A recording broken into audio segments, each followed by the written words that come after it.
Hello दोस्तों, अभी मेरा इंटरव्यू था दिल्ली के अंदर सरदार पटेल मार्ग में। 9 बजे हमारी रिपोर्टिंग थी। तो सबसे पहले डॉक्यूमेंट वगैरह उन्होंने देखा, उसमें काफ़ी टाइम लग गया। लगभग हमें 12:15 बजा दिए थे। फिर हमें ऊपर ले गए। ऊपर ले गए, फिर वहाँ पे हम बैठे, 5-5 का ग्रुप वो ले जा रहे थे। तो मेरा सबसे पहले तो उसमें तो मैं एंटर करा, तो वो वर्क कर रहे थे कुछ, तो मैंने परमिशन मांगी।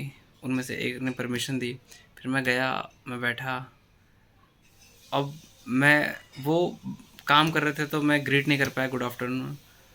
सीधा उन्होंने कहा, जो चार मैन थे, सारे ही मेल थे, फीमेल कोई नहीं था। उसमें से 3 एजड थे। उनकी एज तकरीबन 50 साल के आसपास होगी, और एक जो बिल्कुल मेरे फ्रंट में थे, उनकी एज तकरीबन 30 से 32 साल होगी। और वो बहुत ही काउंटर क्वेश्चन कर रहे थे। जैसे कि सबसे पहला क्वेश्चन, फर्स्ट थे वहाँ पे बैठे हुए राइट साइड से, उन्होंने मुझसे पूछा कि अपने बारे में कुछ बताओ। तो मैंने बताना स्टार्ट किया। जैसे मैंने मेरा ऐसे बोलना स्टार्ट करा, उन्होंने कह दिया कि इंग्लिश में बताओ। तो मैंने इंग्लिश में बताया, जहाँ तक मुझसे हुआ मैंने बताया। फिर उन्होंने पूछा कि पापा क्या करते हैं, तो मैंने बताया मैकेनिक है। फिर पापा के प्रोफेशन से उन्होंने पूछना स्टार्ट कर दिया, थोड़ा सा वो क्या करते हैं, कैसी फील्ड है। फिर यहाँ से हुआ हटा। तो बातों बातों में पता चला, मैंने बताया कि मेरा बीएसएफ में हो रखा है, 20 तारीख को मेरा रिज़ल्ट आ गया। फिर मैंने हॉबीज़ भी बताई थी। हॉबीज़ मैंने ऐसी बताई थी, जो मैंने बताया फ़िश कीपिंग है और एक्वेरियम मेरी हॉबी है। तो उन्होंने इससे एक पॉइंट भी क्वेश्चन नहीं पूछा, जो भी आप हॉबी बताओगे, अगर उनको नॉलेज है उस चीज़ की, तो उसी से क्वेश्चन पुट आउट करेंगे। तो मैंने यहाँ तक पॉइंट दिया नहीं उन्हें पूछने का। फिर बातों बातों में टॉपिक आया स्विस कैनाल पर।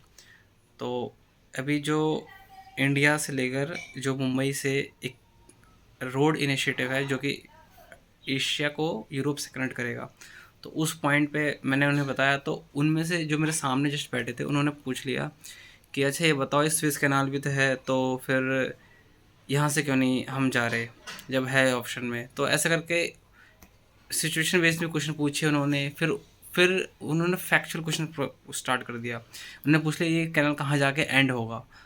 कहने का मतलब, जो भी तुम बोलोगे ना, उसी से रिलेटेड इर्द गिर्द सारे क्वेश्चन बना लेंगे। तो मैंने फ्रांस कह दिया, हालांकि शायद से आंसर ग्रीस था। तो फिर उन्होंने पूछा कि फ्रांस के आसपास के वो बताओ कंट्री कौन सी है। ऐसा करके उन्होंने फैक्चुअल क्वेश्चन 3-4 पूछने स्टार्ट किया, और फैक्चुअल क्वेश्चन मैं नहीं बता पाया। सिचुएशन क्वेश्चन मैंने बता दिया था, पर फैक्चुअल क्वेश्चन नहीं बता पाया। फिर ऐसे इंटरव्यू चला, और इंटरव्यू चला शायद 8 से 10 मिनट फिर इंटरव्यू चला। बाकियों का, मेरे बाद जो गए थे उनका इंटरव्यू मुश्किल से 4 मिनट चला होगा, मुश्किल से। उनसे बस ना पूछा क्या करते हो, वो टीचर थे, एज ज़्यादा थी उनकी, और मैथ्स के टीचर थे। बस पूछा बिहार की जनगणना है, उसका क्या तात्पर्य है, ऐसा पूछ के बस हो गया इंटरव्यू। पर मेरे को काफ़ी टाइम लिया उन्होंने। और बस इतना कहूँगा, क्वेश्चन जो पूछ रहे हैं ना, वो तुम्हारे थ्रू ही पूछेंगे। जो भी तुम बोलोगे उसी में से क्वेश्चन पूछेंगे। जैसे तुमने अगर बाय द वे कह दिया कि जो बिहार में जनगणना चल रही है, ज़्यादा जनगणना, इसका ना कुछ बता दिया, तो तुमसे इससे इर्द गिर्द क्वेश्चन पूछना स्टार्ट कर देंगे।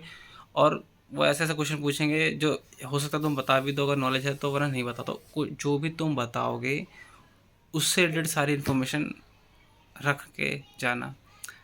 और बाकी इंटरव्यू इतना हार्ड नहीं है। बस जहाँ फैक्चुअल पूछ लेते हैं वहाँ थोड़ी गड़बड़ी हो जाती है, वहाँ प्रॉब्लम हो रही थी मेरी तो पर्सनली। बाकी ठीक है, स्टाफ बहुत अच्छा है। जो फर्स्ट रो पे बैठे थे वो काफ़ी अच्छे थे, वो हंस रहे थे बिल्कुल मस्त। बस एक जो थे, जिनकी एज कम थे, जो बिल्कुल सामने बैठे हुए थे, वो काउंटर क्वेश्चन बहुत करते। मेरी बोली ख़त्म हुई ही नहीं, और सामने से एक क्वेश्चन पूछ दिया, अच्छा फ्रांस में, फ्रांस कहाँ है, फ्रांस के आसपास के कंट्रीज़ कौन से, स्विच कैनल कहाँ पड़ेगा, किन दो देशों के बीच पड़ेगा, ऐसे ऐसे क्वेश्चन पूछ रहे थे। बाकी इंटरव्यू ठीक था, हालांकि मुझे लगा थोड़ा सा इंटरव्यू ख़राब किया, क्योंकि मेरा फैक्चुअल नॉलेज थोड़ा वहाँ कम हो गया। बाकी ठीक था, बोर्ड अच्छा है। बाकी ऑल द बेस्ट।